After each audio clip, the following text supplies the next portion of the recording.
Hi, I'm going to show you how to use Puracy's Everyday Surface Cleaner to clean the Sonos Move.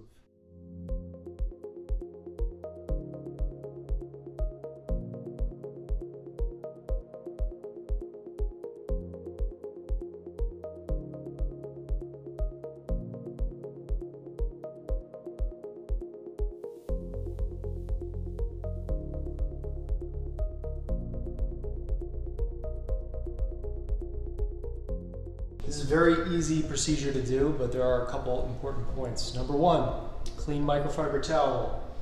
Number two, surface cleaner, but not too much. And number three, maybe most importantly, don't spray the speaker. It's water resistant or humidity resistant, but it's actually best to use this microfiber towel with this cleaner by spraying the cleaner onto the towel. The nice thing about it is if you kind of look up close here, the fibers are a little bit longer than you might be used to. And what that's going to do is it's going to allow it to get kind of into the grill here, all of these perforations. And then it's also just going to pick up all of the dirt so it doesn't sort of rub it around and potentially scratch the surface.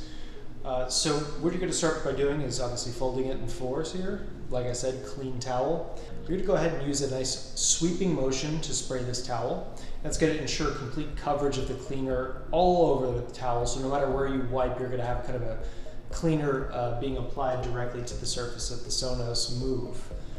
So I'm going to go ahead and just do one spray, just like that. That's going to ensure complete coverage.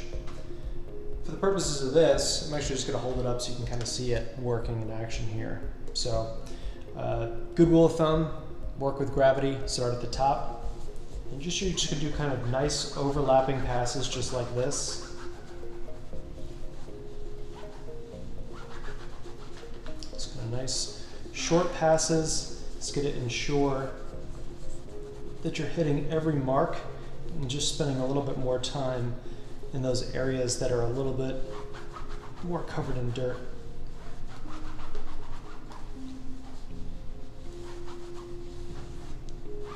You can see a couple marks here that are going to need a little bit more attention. So we'll actually just kind of increase the amount of cleaner that we'll use in a little spot like that. So typically wouldn't do that, but since it's a little bit dirtier and I don't want to be spraying this speaker directly. And then when we're ready to go ahead and finish up, we're going to switch to our clean side, our dry side. And you can see that you have a nice clean finish. There's no streaking. Point is that nothing's damaged here. It's cleaned up quite a bit. And best of all, you can see here, just no streaking whatsoever on this black finish, which is the biggest thing, right? You just want to make sure that your electronics are looking like brand new. That's it.